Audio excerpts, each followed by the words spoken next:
It was a typical commissary day in the prison, crowded, tense, and slow-moving. The line stretched down the corridor, 20 inmates waiting their turn. Commissary only opened twice a week, so everyone needed something. Soap, coffee, candy, writing paper. The small luxuries that made prison life bearable. Then 3 inmates decided they were too important to wait like everyone else. They walked up and cut directly into the line, several spots ahead of where they should have been. Nobody said anything. People just looked away, stayed quiet, accepted it. But they'd forgotten something important. Mike Tyson was in that line. He spoke up, told them to move to the back. The tension in the corridor immediately shifted. Everyone went silent, watching. The leader of the 3 made a choice. Instead of walking away, he got aggressive, started moving toward Mike, clearly ready to fight. That's when he made his biggest mistake. He took 3 fast steps toward Mike Tyson, fists ready, clearly intending to.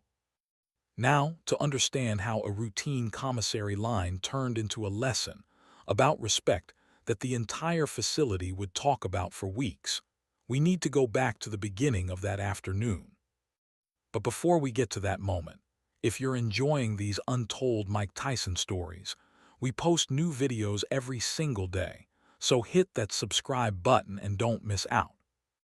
The prison commissary operated on strict schedules in the facility. Each cell block had assigned days and times when inmates could purchase items using money from their accounts. It was one of the few opportunities inmates had to buy things that made prison life slightly more tolerable, soap and hygiene products better than the harsh institutional versions, snacks and candy, instant coffee, writing supplies, sometimes small electronics like radios if they had enough money. Commissary days were anticipated events in the weekly routine. Inmates would plan what they needed, budget their limited funds, wait for the designated time when their cell block could access the commissary window. The system worked on first-come, first-served basis. A line would form outside the commissary window, sometimes 20 or 30 people long, and you'd wait your turn. Guards monitored the area to prevent conflicts, but generally the line managed itself through informal code. You waited your turn, you didn't cut, you respected the order. It was mid-afternoon in 1993, several months into Mike Tyson's sentence. He was 26 years old, still adjusting to the countless small indignities and frustrations of prison life. His cell block had commissary access from 2:00 to 4:00 p.m. that day. Mike had gotten in line around 2:15, after the initial rush had passed but early enough to avoid the last-minute crowd. He was maybe 10th or 11th in a line of about 20 inmates, standing patiently, waiting his turn. He had a short list, some better soap than prison issued, a few candy bars, instant coffee, writing paper.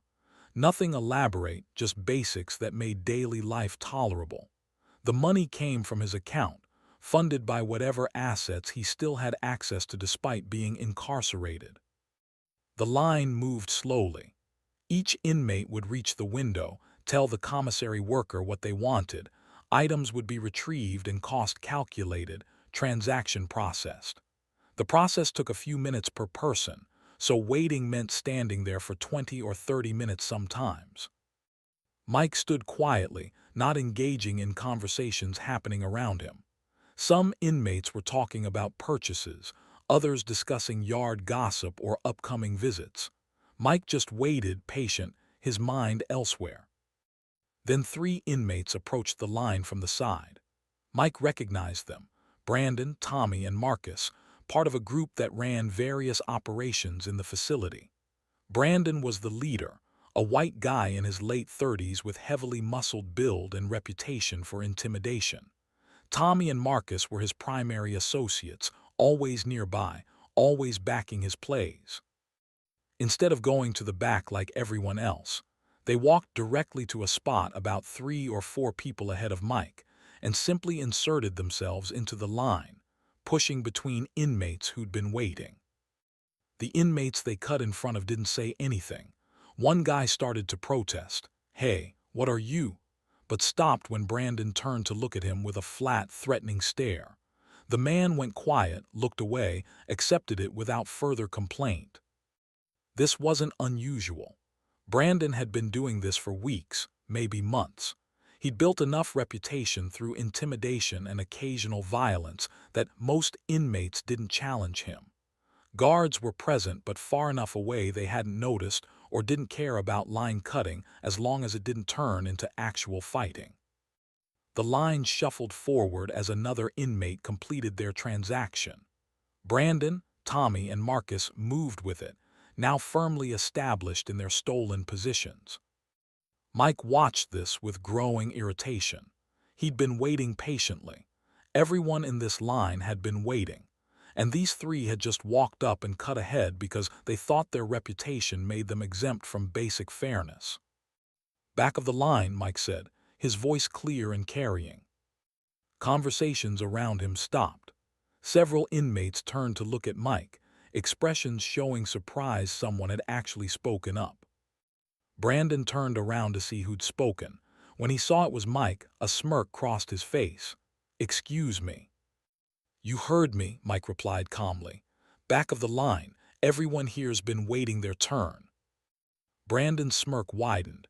He glanced at Tommy and Marcus, both watching with interest. "We're in a hurry, Tyson. You don't mind, right? We'll be quick." "Yeah, I mind," Mike said. "Get to the back." The line had gone completely silent now. Every inmate was watching, waiting to see how this would play out. Guards at the far end of the corridor had noticed something was happening but hadn't moved closer yet. Brandon's expression shifted from amused to annoyed. "Or what? You gonna make us?" "I'm giving you a chance to do the right thing," Mike said, his tone still controlled. "Take it." Brandon laughed, a harsh sound. "Man, you think because you were some big-shot boxer on the outside, you get to tell people what to do in here. That's not how this works." "I think everyone here's been waiting," Mike replied. "You're not special. You don't get to skip ahead because you think people are scared of you. Move to the back." Brandon's jaw tightened. Being challenged publicly, especially in front of his crew and a line full of witnesses, was something he couldn't let stand. His entire reputation was built on people being too afraid to push back.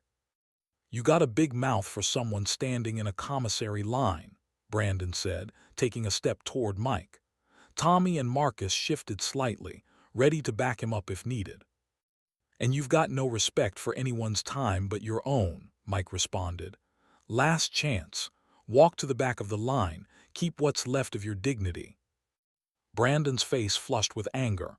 "My dignity? You threatening me?" "I'm telling you how this is going to go," Mike said calmly. "You can walk to the back on your own, or I can help you understand why cutting in line isn't acceptable." Brandon took another step toward Mike, closing the distance between them. He was a big guy, used to using his size for intimidation. "You think you can take all three of us? Right here." "Won't need to take all three," Mike said. "Just you. They'll figure out the rest on their own." Brandon's hands curled into fists. "You got a big mouth for someone who—" He didn't finish the sentence. Brandon started walking directly toward Mike, his posture aggressive, clearly intending to get in Mike's face, to use physical intimidation to make Mike back down or force a confrontation Brandon thought he'd win. Mike let him get within arm's reach. Then his right hand came up in a short, explosive punch that traveled maybe 8 inches total. The punch connected with Brandon's jaw with a solid impact that echoed in the corridor. It was delivered with perfect technical precision, all the fundamentals Mike had trained for years, compressed into one controlled strike with exactly the force needed. Brandon's head snapped to the side. His forward momentum stopped completely. His eyes went unfocused, his knees buckled, and he dropped straight down, landing on the concrete floor in a sitting position before slowly tilting to the side. He wasn't unconscious. His eyes were still open, blinking slowly. But he was clearly stunned, unable to coordinate his movements, his brain trying to process what had just happened. The entire exchange, from Brandon starting to walk toward Mike to Brandon sitting on the floor in a daze, had taken maybe 3 seconds. Tommy and Marcus stood frozen, staring at their leader on the ground. Neither had expected this outcome. They'd seen Brandon intimidate dozens of inmates, watched people back down from him over and over. Seeing him dropped with a single punch was completely outside their experience. Mike stood calmly, his breathing unchanged, his posture relaxed. Anyone else want to skip the line? Tommy and Marcus exchanged glances, then looked down at Brandon, who was still sitting on the floor trying to get his bearings. Tommy moved first, bending down to grab Brandon's arm. "Come on, man, let's get you up. Let's just go." Marcus grabbed Brandon's other arm, and together they pulled him to his feet. Brandon's legs were unsteady, not quite supporting his full weight. His expression showed confusion and shock, like he wasn't entirely sure where he was or what had happened. "We're leaving," Tommy said quickly, looking at Mike but not making eye contact. "We're just gonna go." They started half walking, half dragging Brandon toward the corridor exit, his feet shuffling and occasionally dragging on the floor as they moved. Brandon's head was starting to clear slightly, but he wasn't resisting or trying to continue the confrontation. He was just trying to remember how to walk properly. The commissary line watched them leave in complete silence. When they disappeared around the corner, that silence continued for another few seconds. Then the inmate directly behind Mike spoke up. "Man, that was beautiful. Dude had it coming." A few others nodded in agreement. Someone else said quietly, "Respect Tyson. About time someone checked Brandon." Mike just nodded slightly and turned his attention back to the line, which was starting to move again as the next person stepped up to the commissary window. Before we continue, drop your thoughts in the comments below. Was Mike right to stop the line cutting, or should he have just let it go? Now back to the story. The guards had witnessed the end of the confrontation. Two of them approached the line, looking at the inmates. What happened? Several inmates spoke up at once. Brandon cut in line. Tyson told him to go to the back. Brandon got aggressive. Self-defense, man. The guards looked at Mike. That accurate?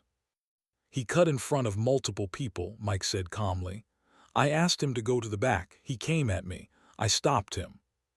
One of the guards nodded, having watched enough to know Mike's version was accurate. "All right, everyone back to normal. Line continues." No incident report was filed. No disciplinary action taken. It was clear self-defense against an inmate who'd initiated the confrontation, and Brandon's reputation for bullying and intimidation was well known to the guards. The line continued moving. When Mike's turn came, he stepped up to the window, got his soap, candy bars, coffee, and writing paper, paid from his account, and moved along just like everyone else. By dinner time, the story had spread through significant portions of the facility. Brandon, who'd been cutting in commissary lines and intimidating inmates for months, had finally been checked. Mike Tyson had dropped him with one punch after giving him multiple chances to just walk away. Brandon himself spent the rest of the day in his cell, nursing a swollen jaw and damaged pride. His reputation had taken a serious hit. He'd been publicly challenged, had escalated to physical confrontation, and had been dropped in front of witnesses. In prison social dynamics, that kind of public defeat was hard to recover from. Tommy and Marcus kept their distance from Mike after that. They'd seen what happened to Brandon and had no interest in testing whether the same would happen to them. And for the rest of Mike's time in that facility, commissary lines ran smoothly when he was in them. Nobody cut. Nobody challenged the order. People waited their turn because they'd all heard what happened to the last person who thought the rules didn't apply to them. Mike Tyson was waiting in the prison commissary line when Brandon and his crew cut in front of several people, including spots ahead of Mike. Everyone else stayed silent, intimidated by Brandon's reputation. But Mike spoke up, back of the line. Brandon, used to people backing down, decided to challenge Mike. He walked toward him aggressively, clearly intending to intimidate him into silence. One punch later, Brandon was on the floor in a daze, being dragged out by his friends who suddenly wanted no part of continuing the confrontation. This story wasn't about a fight in a commissary line. It was about fairness, about someone finally standing up to a bully who'd been cutting lines and intimidating people for months, about the difference between reputation and actual capability. Brandon had built his power on intimidation, on people being too afraid to challenge him. Mike didn't operate on fear. When given multiple chances to do the right thing and choosing escalation instead, Brandon learned what happens when intimidation meets someone who isn't intimidated. The inmates in that line got to see that bullies only have power when people let them have it. Mike finished his commissary shopping, got his items, and went about his day. Brandon spent the evening in his cell, trying to figure out how his carefully constructed reputation had been destroyed in 3 seconds. And the commissary line learned that sometimes, all it takes is one person willing to say back of the line and mean it.